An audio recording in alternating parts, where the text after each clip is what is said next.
Welcome to lunch hour. This is Satish. AP జీవనాడి Polavaram project పూర్తి చేయడమే చంద్రబాబు ప్రభుత్వ ప్రాధాన్యం. అధికారం చేపట్టాక తన తొలి క్షేత్ర పర్యటనను పోలవరం నుంచి ప్రారంభించిన చంద్రబాబు తన తక్షణ కర్తవ్యం ఏంటో స్పష్టంగా చెప్పినట్లయింది. అయితే పోలవరం ప్రాజెక్టు ఎప్పటికి పూర్తవుతుంది? ఇప్పటివరకు జరిగిన పనులెన్ని? కేంద్రం నుంచి రావాల్సిన నిధులు, పునరావాస సమస్య పరిష్కారం, వరదలకు దెబ్బతిన్న గైడ్ బండ్ పునర్నిర్మాణం వంటివి చంద్రబాబు ప్రభుత్వం ముందున్న సవాళ్లు. ఇవన్నీ తన అనుభవంతో అధిగమిస్తానని చెబుతున్న చంద్రబాబు తీసుకోబోయే చర్యలపై అంతా ఆసక్తిగా ఎదురుచూస్తున్నారు. ప్రస్తుతం పోలవరం పర్యటనలో ఉన్న ముఖ్యమంత్రి ప్రాజెక్టు పనులపై సమీక్షిస్తున్నారు. అసలు పోలవరం ఎప్పటికి పూర్తవుతుంది, ప్రభుత్వం ఎలా ముందుకు వెళ్లాలన్న విషయంపై ప్రముఖ సామాజిక విశ్లేషకులు, లోక్సత్తా పార్టీ వ్యవస్థాపక అధ్యక్షులు, రిటైర్డ్ ఐఏఎస్ అధికారి జయప్రకాష్ నారాయణ గారితో మనం మాట్లాడదాం. జయప్రకాష్ నారాయణ గారు నమస్తే సార్. నమస్తే సతీష్. సార్, జయప్రకాష్ నారాయణ గారు, మనం తెలుసు పోలవరం ఆంధ్రప్రదేశ్కు లైఫ్ లైను, జీవనాడి. ప్రతి సందర్భంలో కూడా పోలవరం అనేది ఒక బిగ్ టాపికే. అంతకుముందు 2014-19 మధ్య పోలవరం రాష్ట్ర విభజన జరిగిన తర్వాత జాతీయ హోదాగా ప్రకటించడం, పోలవరం నిర్మాణంకు సంబంధించి ఒక 70% పైగా పూర్తయిందని గత ప్రభుత్వం చెప్పడం, ఆ తర్వాత మళ్ళీ వైఎస్ఆర్ కాంగ్రెస్ పార్టీ అధికారంలోకి రావటం, మళ్ళీ ఇప్పుడు తెలుగుదేశం పార్టీ ఎన్డీఏ కూటమి ప్రభుత్వం అధికారంలోకి రావటం. అంటే పోలవరం అనేది మాత్రం అది జీవనాడి అంటున్నాము, అది సజీవంగానే ఉంటుంది, కానీ ఎప్పటికీ కంప్లీట్ అవుతుంది అన్న దానిపైన ఇంకా ఒక రకమైన ఉత్కంఠ కొనసాగుతూనే ఉంది. ఈ కష్టాలకు కారణం ఏంటి? పూర్తి అవ్వటానికి ప్రస్తుత ప్రభుత్వం తీసుకోవాల్సిన ప్రణాళిక ఎలా ఉండాలి? సతీష్, 2019లోనే లోక్సత్తా ఉద్యమం ప్రజాస్వామ్య పీఠం జాతీయ స్థాయిలో నిపుణులతో కమిటీ ఏర్పాటు చేసి సవివరమైనటువంటి నివేదికను తీసుకొచ్చాం. అంటే జాతీయ స్థాయి నుంచి మనకి ఏమేం జరగాలి, పోలవరంతో సహా ఏ స్థితిలో ఉందని చెప్పినది. దురదృష్టం ఏంటంటే గత 5 ఏళ్లుగా దాన్ని పూర్తిగా పక్కన పెట్టేశారు. రాజకీయం కోసం దాన్ని వాడుకున్నారు, కానీ రాష్ట్ర ప్రయోజనాలను కాపాడడం కోసం ఏ పని చేయలేదు. తాత్కాలికమైనటువంటి సాయం కోసం అని చెప్పని డబ్బులు అర్థించారు తప్ప ఈ సంక్షేమ పథకాల కోసం, రాష్ట్ర అభివృద్ధి కోసం ప్రయత్నం జరగలేదు. పోలవరం తీసుకున్నట్టయితే ముందు మనకు అర్థం కావాల్సింది, పోలవరం కేవలం ఆంధ్రప్రదేశ్ కోసం మాత్రమే కాదు, ఇది దక్షిణాది రాష్ట్రాలకి ఇంటర్ బేసిన్ ట్రాన్స్ఫర్ అంటాం. గోదావరిలోనేమో పుష్కలంగా నీళ్లున్నాయి. ఆ గోదావరి ప్రాంతాలు అందరికీ తెలుసు. వరదల కాలంలో గోదావరిలో మరి ఒక్కొక్క రోజు 15-20 లక్షలు, కొన్ని సందర్భాల్లో 32 లక్షల క్యూసెక్ నీళ్లు కూడా వరదలు పారిన సందర్భాలు ఉన్నాయి. కృష్ణలోనేమో నీళ్లు లేవు, ఎందుకంటే కృష్ణలో గోడంత ప్రాజెక్టులు ఉన్నాయి. మహారాష్ట్రలో కానీ, కర్ణాటకలో కానీ, తెలంగాణలో కానీ, ఆంధ్రప్రదేశ్లో కానీ, తమిళనాడుకు కూడా మనం కృష్ణ నుంచి పంపిస్తున్నాం, మనం తెలుగు గంగా వగైరా. గోదావరి మీద ప్రాజెక్టులు పెద్దగా అవకాశం, ఎందుకంటే ఒక లోయలో ఉంటుంది. కేవలం ఒక్కచోట పోలవరంలో మాత్రమే సాధ్యం. ఎందుకంటే అక్కడ డ్యామ్ కట్టినట్టయితే గ్రావిటీతో పోలవరం నుంచి గోదావరి నీళ్ళని కృష్ణకి పంపించవచ్చు. ఇంటర్ బేసిన్ ట్రాన్స్ఫర్ అంటాం. 80 టీఎంసీలు కనీసం దాని నుంచి మళ్లిస్తారని లెక్కేస్తే డీమ్డ్ డైవర్షన్ అని చెప్పంటారు. ఆ 80 టీఎంసీలు ఎవరు ఉపయోగించుకుంటారు? అదనంగా మీకు ఆంధ్రప్రదేశ్ కి, తెలంగాణకి, కర్ణాటకకి, మహారాష్ట్రకి ఉపయోగం. కాబట్టి ఇది అందరికి అవసరమైన ప్రాజెక్ట్. ఇది దీన్ని గత ప్రభుత్వం 2014-19 మధ్య చాలా వేగంగా చేశారు. నేను స్వయంగా వెళ్ళాను అక్కడికి. చాలా వేగంగా ఆ రోజు ప్రభుత్వం గట్టిగా పట్టించుకోవటం, అధికారులు గట్టిగా పట్టించుకోవటం. నేను కూడా దూరం నుంచి ఏం జరుగుతున్న ఆసక్తితో ప్రతి వారం అక్కడ ఉన్నతాధికారులతో ఫోన్ చేసి వివరాలు సేకరించేవాడు. ఆనాడు మొదటి దశ, పోలవరంలో 2 దశలు ఉన్నాయి. మొదటి దశ 41.15 మీటర్ల ఎత్తుకి డామ్ని పెంచాలి. అప్పుడు పెంచితే ఏమవుతుందంటే గ్రావిటీ ద్వారా ముందు గోదావరి నుంచి కృష్ణకి నీళ్లు మల్లుతాయి. మీరు గమనించుంటారు, పట్టిసీమ ప్రాజెక్టు పేరుతో మనం ఎత్తిపోతల పథకాన్ని పెట్టి ఈలోపు గోదావరి మనకు పోలవరం ప్రాజెక్టు వచ్చే లోపల టైం వృధా కాకుండా కోసం చెప్పని ఆ నీళ్ళు కృష్ణా డెల్టాకి మళ్ళీ ఇస్తున్నారు.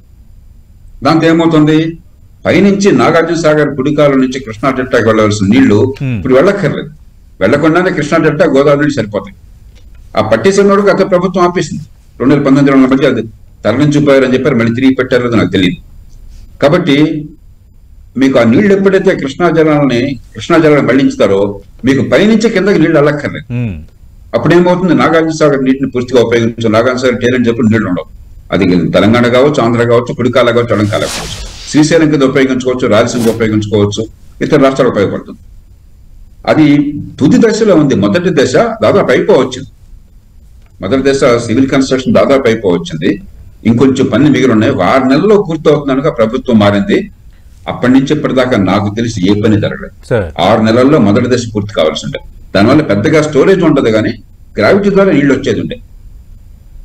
మొదటి దశ ఆనాడు లెక్కల ప్రకారం, మరి ఈవేళ ముఖ్యమంత్రి గారు వెళుతున్నారు కాబట్టి వారు దాన్ని ఒకసారి సమీక్షించి ఎంత డబ్బు అవసరం అవుతుంది, ఎంతకాలం పడుతుందో వారు వివరించగలుగుతారు, నేను చెప్పలేను. ఆనాడు మా లెక్కల ప్రకారం, మాకు అందిన సమాచారం, ప్రభుత్వం నుంచి అందిన సమాచారం ప్రకారం 8,711 కోట్ల రూపాయలు ఢిల్లీ నుంచి రావాలి.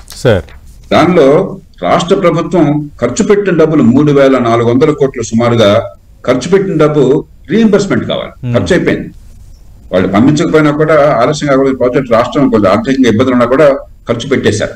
అది కాకుండా మరొక 5,300 కోట్ల రూపాయల పైచలు డబ్బులు రావాలి ఆనాడు లెక్కల ప్రకారం. ఈనాడు ఏమిటో నేను చెప్పాను, ముఖ్యమంత్రి గారు సమీక్షించి చెప్తారు. కానీ ఇప్పుడు కూడా జయప్రకాష్ నారాయణ గారు, సార్ అంటే with your permission sir, present లెక్కలు కొన్ని ఉన్నాయి నా దగ్గర.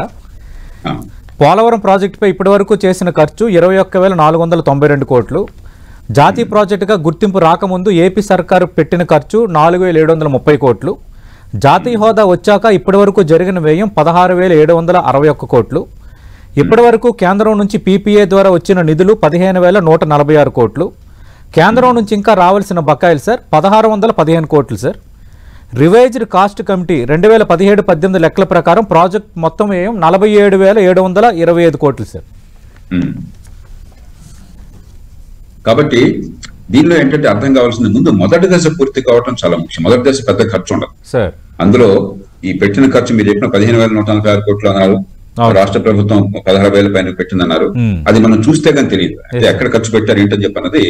మనకి ల్యాండ్ ఎక్విజిషన్ అంతా పెట్టారు, రీహాబిలిటేషన్ వగేరా, సివిల్ కన్స్ట్రక్షన్. కానీ మొదటి దశ ఖచ్చితంగా 6 నెలల్లో ఏమన్నా కనుక గత 5 ఏళ్లలో తప్పులు జరిగితే 1 సంవత్సరం లోపల పూర్తి అవడం దాదాపు ఖాయం, ప్రభుత్వం గట్టిగా సంకల్పం చేస్తే. కాకపోతే మరి కాంట్రాక్టులను మార్చి గందరగోళం చేశారు, మరి దానికోసం ఆలస్యం అవుతుందేమో చూద్దాం. సమస్య రెండవ దశ ఉంది. రెండవ దశ వస్తే, రెండవ దశ అంటే 45.72 మీటర్లకు ఎత్తి పెంచాలి. రెండవ దశ పూర్తి అయితేనే మీకు స్టోరేజ్ రిజర్వాయర్ ఉంటుంది. లేకపోతే వచ్చిన నీళ్లు వచ్చినట్టుగా మీకు డ్యామ్ నుంచి కృష్ణాకి మళ్లించవచ్చు గ్రావిటీ ద్వారా. కానీ స్టోరేజ్ లేకపోయినట్టయితే మన నదులన్నీ కూడా ఋతుపవనాల నదులు. గోదావరిలో వర్షాలు వచ్చిన తర్వాత నీళ్లు ఉంటాయి, కానీ ఎండాకాలంలో పెద్ద నీళ్లే ఉంటాయి. ఉన్న కొద్ది నీళ్లు మనకి గోదావరి డెల్టాలో రెండో పంటకు సరిపోతాయి. ఎంత 7,000 క్యూసెక్లు 10,000 క్యూసెక్ కంటే ఎక్కువ రావు. కాబట్టి మనకి స్టోరేజ్ రిజర్వాయర్ అవసరం. పోలవరం ఒక 200 టీఎంసీ ఉంటుంది, దాంతోపాటు పవర్ జనరేషన్ కూడా ఉంటుంది. అది కావాలంటే 45.72 మీటర్లు. దానిలో పెద్దగా సివిల్ కన్స్ట్రక్షన్ ఖర్చు పెట్టక్కర్లా. 2,000 కోట్లు 2,100 కోట్ల కంటే ఎక్కువ కాదు. ల్యాండ్ ఎక్విజిషన్ ఎప్పుడైతే ఎత్తు పెరుగుతుందో ఎక్కువ భూమి మునిగిపోతుంది, పునరావాసం అన్నమాట. దానికోసం చెప్పని బహుశా ఇప్పుడు మీరు చెప్పిన డబ్బుల్లో ఇందాక 16,000-17,000 కోట్లు చెప్పారు కదా, దానిలో ల్యాండ్ ఎక్విజిషన్ కోసం కూడా ఖర్చు పెట్టుంటారు. ఆ వివరాలు వాళ్ళు చెప్తే కానీ మనకు తెలియదు, ఇక్కడ నేను కూర్చొని చెప్పలేను. కాబట్టి ఎట్టి పరిస్థితుల్లోనూ పోలవరంకి మొత్తం ల్యాండ్ ఎక్విజిషన్ కానీ లేకపోతే కన్స్ట్రక్షన్ కానీ ప్రాజెక్ట్ డబ్బులు జాతీయ స్థాయి భరించాలి. కొంతకాలం పాటు ఏమన్నారంటే మేము సివిల్ కన్స్ట్రక్షన్ కోసం ఇస్తాము, ల్యాండ్ ఎక్విజిషన్ మీరు చూసుకోండి అన్నారు. అది న్యాయం కాదు. ప్రాజెక్ట్ మేము పూర్తి చేస్తాము, ప్రాజెక్ట్ లో భాగమే ల్యాండ్ ఎక్విజిషన్, రీహాబిలిటేషన్ కూడా. కాబట్టి ఖచ్చితంగా అది ఇవ్వాలి. అది ఇప్పుడు ప్రస్తుతం పరిస్థితులు బాగున్నాయి కాబట్టి జాతీయ స్థాయి సంబంధాలు బాగున్నాయి, మన మీద కొంతవరకు ఆధారపడి ఉన్నారు. మనది చాలా బలమైన కేసు, కేవలం ఆధారపడి ఉన్నారు కాదు, చట్టబద్ధంగా పోలవరం జాతీయ ప్రాజెక్ట్ గా పూర్తి చేయాలి. జాతీయ ప్రాజెక్ట్ ని మనం టేకప్ చేసాం, ఎందుకంటే వాళ్ళు చేసినట్టయితే 30 ఏళ్లు పడుతుంది. ఏ జాతీయ ప్రాజెక్టు కూడా వేగంగా పూర్తి కాల దేశంలో. కాబట్టి శరవేగంగా పూర్తి చేస్తున్నాం. నేను అనుకోవటం 1 ఏడాదిలో మొదటి దశ పూర్తి అయిపోతుంది, గ్రావిటీ ద్వారా నీళ్లు వచ్చేస్తాయి. ఒక 4 ఏళ్లు పడుతుంది, బహుశా 3 ఏళ్లు పడుతుంది రెండో దశ పూర్తి కావడానికి. వచ్చే 5 ఏళ్లలో 2 దశలు పూర్తి కావడం ఖాయం, జాతీయ స్థాయి నుంచి కనుక సహాయం అందినట్టయితే. జయప్రకాష్ నారాయణ గారు, గత 5 ఏళ్లలో పనులకు సంబంధించి ఇప్పటికే వరదల వల్ల చాలా వరకు పోలవరం నిర్మాణాలు దెబ్బతిన్నాయి. Guide bund కుంగిపోయింది, క్యాపర్ డ్యాంలోని seepage పేరుకుపోయింది. అంటే మళ్ళీ పరిస్థితి మొదటికి వచ్చిందని కొందరు నిపుణులు అంటున్నారు. అంటే పెరిగిన ధరలతో ఒకటి ప్రాజెక్టుపై భారం, 2 ఈ వరదల వల్ల కొన్ని నిర్మాణాలు దెబ్బతినడం అనేది సమస్యను మళ్ళీ పెంచింది అని అంటున్నారు. దానిపై మీ కామెంట్ ఏంటి సార్? అందుకనే ఇప్పుడు నిపుణులకు ఒకసారి అంచనా వేరు. ప్రభుత్వం తొగ్గులక్కలాగా చర్యలు తీసుకుంటే తెలుగు రాష్ట్రాలకి దక్షిణాది రాష్ట్రాలకి కీలకమైన ప్రాజెక్టు విషయంలో నేర సమాన నిర్లక్ష్యాన్ని ప్రదర్శించి గతంలో ఏ మంచి జరిగినా కూడా దాన్ని ఆపేయటమే లక్ష్యంగా పెట్టుకోవడం అనిపిస్తే దాన్ని క్షమించడం నేరం. అది అందుకని అలాంటి వాళ్ళని గట్టిగా ప్రభుత్వం పోవాలని వాదించాం. వాళ్ళ మీద ఏం కులం కోపం కాదు, మతం కోపం కాదు, ప్రాంతం కోపం కాదు. రాష్ట్ర అభివృద్ధిని నిర్లక్ష్యం చేశారు, రాష్ట్రాన్ని చాలా అధ్వాన స్థితి తీసుకెళ్లారు చెప్పాను. ఇప్పుడు కనుక ఇప్పుడు సివిల్ కన్స్ట్రక్షన్ పెద్దగా పోయేటది, ఆఫర్ డ్యామ్స్ అవి పోతాయి, ఎందుకంటే మట్టితో చేసినాయి కాబట్టి అవి ఇక్కడ ఇబ్బందులు వచ్చి ఉంటాయి, కొంత సమయం పోతుంది. అందుకని నేను చెప్తున్నాను 6 నెలల్లో పూర్తి అయితే సంవత్సరం 2 ఏళ్ళు పట్టచ్చు. మొదటి దశ గట్టిగా కనుక ప్రయత్నం చేస్తే సంవత్సరంలో పూర్తి చేయొచ్చు. రెండో దశకు ఇంకో 3 ఏళ్ళు లెక్కేయచ్చు. కానీ ఖచ్చితంగా దానిలో కొంత ఖర్చు పెరుగుతుంది. ఒకసారి ముఖ్యమంత్రి గారు నిపుణులను సమీక్షించి ఏ పరిస్థితుల్లో ఏం చేయాలని చెప్పినది సాంకేతిక విషయాలు కాబట్టి మనం ఇక్కడ గట్టిగా చెప్పలేం. కానీ నాకేం అనుమానం లేదు, వనరులు ఇచ్చినట్టయితే మొదటి దశ ఖచ్చితంగా 7.5 పూర్తి చేసేయచ్చు. రెండో దశ ఇంకొక 3 ఏళ్లలో పూర్తి అయిపోతుంది. రైట్. జయప్రకాష్ నారాయణ గారు, మీరు ఇందాక ప్రస్తావించినది చాలా కీలకమైన పాయింట్. అంటే ల్యాండ్ ఎక్విజిషన్, ఆర్ఆర్ ప్యాకేజీకి సంబంధించి ఆ భారం మీరు భరించండి గతంలో కేంద్రం చెప్పడం, మళ్ళీ రాష్ట్ర ప్రభుత్వం ఏదో మాట్లాడటం, ఇదంతా జరిగిపోయింది. ఇప్పుడు స్పెసిఫిక్గా అడ్రస్ చేయాల్సింది ఏంటి? కొందరు ఏమంటున్నారంటే నిర్మాణం కంప్లీట్ అవుతుంది కానీ ఆర్ఆర్ ప్యాకేజ్ సరైన రీతిలో అడ్రస్ చేయకపోతే ప్రాజెక్ట్ ముందుకు వెళ్లే పరిస్థితి లేదు అని. అప్పటికిప్పటికి పెరిగిన వ్యయాన్ని కూడా కొందరు ఉదాహరిస్తున్నారు. భూసేకరణ చట్టాన్ని తీసుకొచ్చింది జాతీయ స్థాయిలో, రాష్ట్రం కాదు. ప్రాజెక్ట్ ని జాతీయ ప్రాజెక్ట్ గా చేపడతాము, పూర్తిగా దానికి నిధులు ఇస్తాము, పూర్తి చేస్తామని హామీ ఇచ్చింది ప్రభుత్వం. ప్రాజెక్టు అంటే చట్టబద్ధంగా సివిల్ కన్స్ట్రక్షన్ ఎంత ముఖ్యమో అంతే ముఖ్యం భూసేకరణ, నిర్వాసితుల పునరావాసం. కాబట్టి చట్టబద్ధంగా ఏ రకమైనటువంటి అనుమానం లేదు.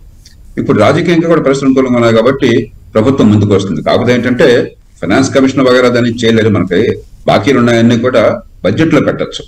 అది నేను లెక్కేసాను, నా దగ్గర ఒక 5-6 పద్ధతుల కింద ఉన్నాయి. ఉదాహరణకి చట్టంలో ఉన్నటువంటి అనామలీస్ వల్ల ఒక 3,820 కోట్ల రూపాయల వడ్డీ ఖర్చు కూడా పెరుగుతుంది.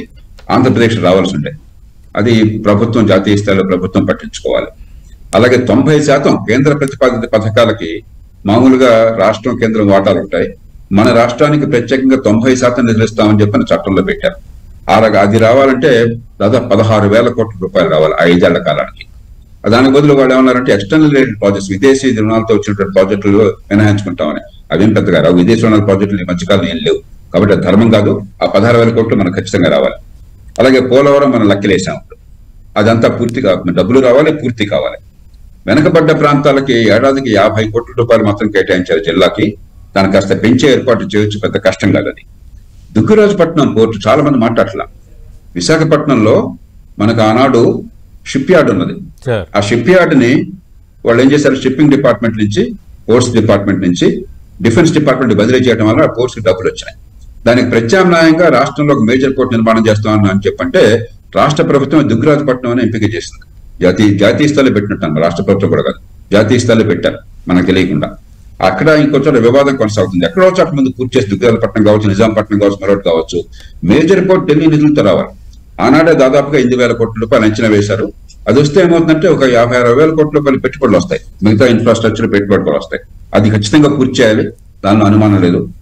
అలాగే ఇంకా ఇన్ఫ్రాస్ట్రక్చర్ వారి గురించి నేను మాట్లాడట్లా, ఎలాగో జరుగుతుంది, జాతీయ స్థాయిలో చాలా ఉన్నాయి, మనకు కూడా చేస్తామని చెప్పిన హామీలు ఇచ్చారు. రాజధాని నిర్మాణం, రాజధాని కాకుండా గ్రీన్ ఫీల్డ్ సిటీ నిర్మాణం, దానికోసం వివిధ దశల్లో మనం చాలా ఇచ్చాము. దానిలో వీలైనంత మేరకు జాతీయ స్థాయి నుంచి సాయం కావాలి.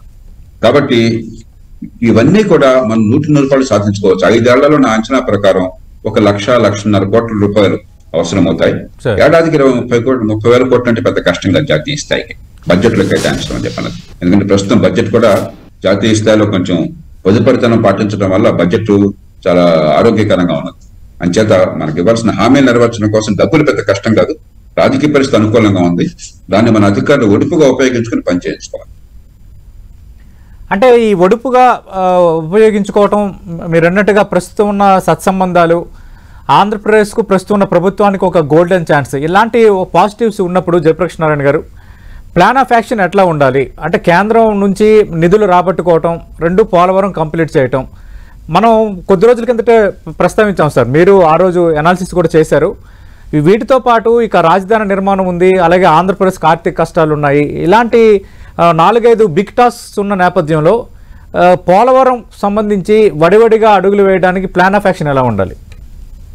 2014-19 మధ్య, ముఖ్యంగా 2016-19 మధ్య వేగంగా, శరవేగంగా జరిగింది. దురదృష్టం కొద్దీ వెనకబడింది. కాంట్రాక్ట్ ని మార్చారు, కేవలం రాజకీయ కక్షల వల్ల వాళ్ళకేం లాభం వచ్చి కాంట్రాక్టులు రావట్లేదు, రాష్ట్ర ప్రయోజనాల కోసం చెప్పని బతిమలాడితే వచ్చినట్టు నేను విన్నాను.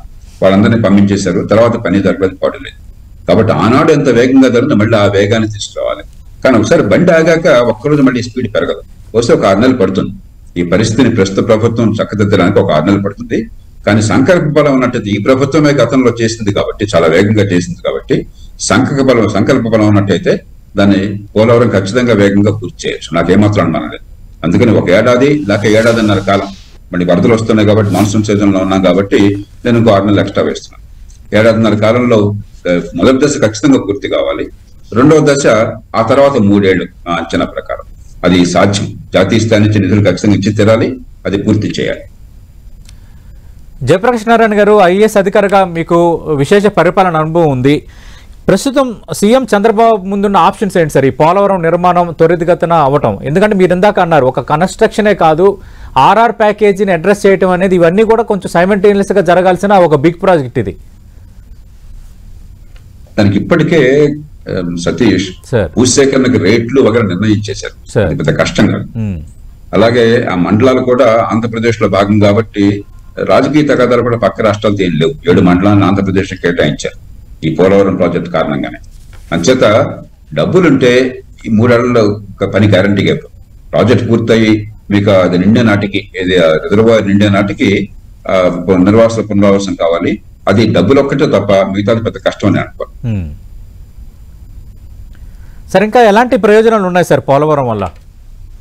నేను ఇందాక చెప్పినట్టుగా 80 TMC నీళ్లు ఎప్పుడైతే మళ్లిస్తున్నామో మీకు తెలంగాణకి రాయలసీమకి ప్రయోజనం. ప్రధానంగా గోదావరి డెల్టాకి మీ పోలవరం వల్ల ప్రత్యేకంగా అదన ప్రయోజనం ఉండదు. కాకపోతే ఆయకట్టు స్థిరీకరణ అంటాం. కొంచెం వర్షాలు లేకపోయినా ఏమైనా చేసినా కూడా కొంచెం గోదావరి డెల్టాలో ముఖ్యంగా పూర్వం ఎన్టీ రామారావు గారు వచ్చే ముందు 2వ పంట నీళ్ళు వస్తారని భయంగా ఉండేది. ఆ తర్వాత ఎన్టీ రామారావు గారు వచ్చిన తర్వాత ఆ గొడవ కూడా లేదు, 2వ పంటకు వస్తున్నాయి.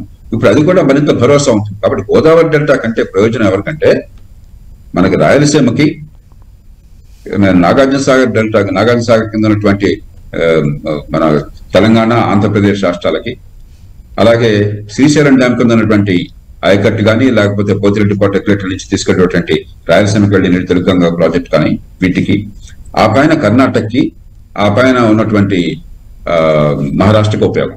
రెండోది ఉత్తరాంధ్రకి మీరు గ్రావిటీ ద్వారా నీళ్లు పంపించవచ్చు. పోలవరం కనుక పూర్తయినట్టయితే చాలా దూరం పంపించవచ్చు. అక్కడి నుంచి అవసరం ఎత్తిపోతలు తీసుకెళ్ళినట్టయితే ఆ 3 జిల్లాలకి నీళ్లు వెళ్తాయి. దీని తర్వాత మన గోపికను బట్టి ఒరిస్సాతో సంబంధాలు, అందులో ఒక బీజేపీ ప్రభుత్వం కాబట్టి గతంలో నవీన్ పట్నాయక్ గారు మంచి ముఖ్యమంత్రి, కానీ నేను ఎందుకు సహకరించాల. అక్కడ మనకు మహానది నుంచి ప్రాజెక్ట్ కూడా తీసుకురావాలి. ఆ ప్రాజెక్ట్ ఇప్పుడు తీసుకురావడం సాధ్యమవుతుంది. మహానది నుంచి మళ్ళీ గోదావరికి గ్రావిటీ ద్వారా నీళ్లు తీసుకురావచ్చు. అదొక జాతీయ ప్రాజెక్ట్ తర్వాత చేపట్టచ్చు. కాబట్టి సమగ్ర జనవనరుల వినియోగానికి గురించి ఆలోచించాలి. ఆ మహానది నుంచి వచ్చే నీళ్లు కూడా కనుక బీజేపీ ప్రభుత్వం ఒరిస్సాలో సహకరించినట్టయితే, దానికి జాతీయ ప్రాజెక్టు చేపట్టినట్టయితే మీకు ఉత్తరాంధ్ర మొత్తం సస్యక్షమణ అయిపోతుంది. అంటే జయప్రకాష్ నారాయణ గారు, ఎందుకు సార్ ఈ జాతీయ హోదా ప్రాజెక్ట్ అనేసరికి చాలా ఆలస్యం అవుతుంది నిర్మాణాలు? అంటే దేశవ్యాప్తంగా ప్రొఫైల్స్ చూసుకున్నా అలాగే కనిపిస్తోంది. ఇక్కడ మన విభజన చట్టం ప్రకారం ఇచ్చిన కీలకమైన హామీ, దీంతో ఆంధ్రప్రదేశ్తో పాటు మీరు అన్నట్టుగా చాలా ప్రయోజనాలు ముడిపడి ఉన్న పెద్ద ప్రాజెక్టు పోలవరం. ఈ జాతీయ ప్రాజెక్టుల సమస్య ఏంటంటే నీటిపారుదల, వ్యవసాయము, భూమి అంతానేమో రాష్ట్రాల సబ్జెక్టు. ప్రాజెక్ట్ నిర్మాణం జాతీయ స్థాయిలో అని చెప్తుంటారు. కాబట్టి దానికి నాజరు ఎవడం లేడు. ఇప్పుడు రాజకీయంగా ఒత్తిడి ఎక్కడ వస్తుంది? మన రాష్ట్రంలో మన ప్రజలకు మేలు జరుగుతుంది కాబట్టి మనం గట్టిగా అధికారిత మీద కూర్చొని పనిచేస్తాం. అలాగే బడ్జెట్ లో కాస్త ఇబ్బందులు ఉన్నా కూడా ప్రాధాన్యాలు నిర్ణయించి కేటాయిస్తాం డబ్బులు. జాతీయ స్థాయిలో 100 ప్రాధాన్యాలు ఉంటాయి. 100 ప్రాధాన్యాల్లో ఈ జాతీయ ప్రాజెక్టుగా రాష్ట్రాలకు పనికొచ్చేదానికి చేయడానికి ఏదో అరకరగా కేటాయిస్తారు. పని కూడా మనకు కూడా జరుగుతుంది. అదే జాతీయ స్థాయిలో జాతీయ రహదారులు అనుకోండి, ఎంత వేగంగా చేస్తున్నారు ఈ ప్రభుత్వం. రోజుకి 17-18 కిలోమీటర్లు చేస్తున్నారు, రికార్డులు సాధిస్తున్నారు. ఎందుకని? జాతీయ రహదారులు జాతీయ స్థాయి ప్రభుత్వం చేతిలో ఉన్నాయి, వాళ్ళు సొంతంగా ఓన్ చేసుకుంటున్నారు. అలాగే పోర్టులు ఉన్నాయనుకోండి, రైల్వేస్ ఉన్నాయనుకోండి, శరవేగంగా పనులు జరుగుతున్నాయి. అలాగే నీటిపారుదల అనేసరికి రాష్ట్రాల సబ్జెక్ట్ అయ్యేసరికి నాథుడు లేడు. అందుకనే ఆంధ్రప్రదేశ్ ప్రభుత్వం చేపట్టడం సముచితమైనది. ఎప్పుడు నిజంగా వేగంగా చేసినట్టయితే 2014 నుంచి 19 దాకా ఆ పని చాలా వేగంగా చేశారు. మనది అనుకుని ఒక పట్టుదలగా పంతంతో చాలా వేగంగా చేశారు. తర్వాత దురదృష్టం కొద్దీ మన రాష్ట్ర ప్రభుత్వమే మన వాళ్ళతో మన కళ్ళు పొడుచుకున్నాం, దాన్ని ఆపేశాం. దానికి అసలు అర్థం లేదు. పోలవరం ప్రాజెక్ట్ ని పూర్తి చేయకపోవడం దానికి క్షమార్హం కానటువంటి నేరం అది. సరే అయిపోయింది, అది అయిపోయింది. ఇప్పుడు ఈవేళ మళ్ళీ పరిస్థితులు మారినాయి, వేగంగా జరుగుతుంది ఆశిద్దాం. రైట్. జయప్రకాష్ నారాయణ గారు, మీరు అన్నట్టుగా మీ విష్ ఖచ్చితంగా అది నిజం కావాలని మనం ఖచ్చితంగా కోరుకుందాం. కొంత సానుకూల వాతావరణం ఏర్పడుతోంది.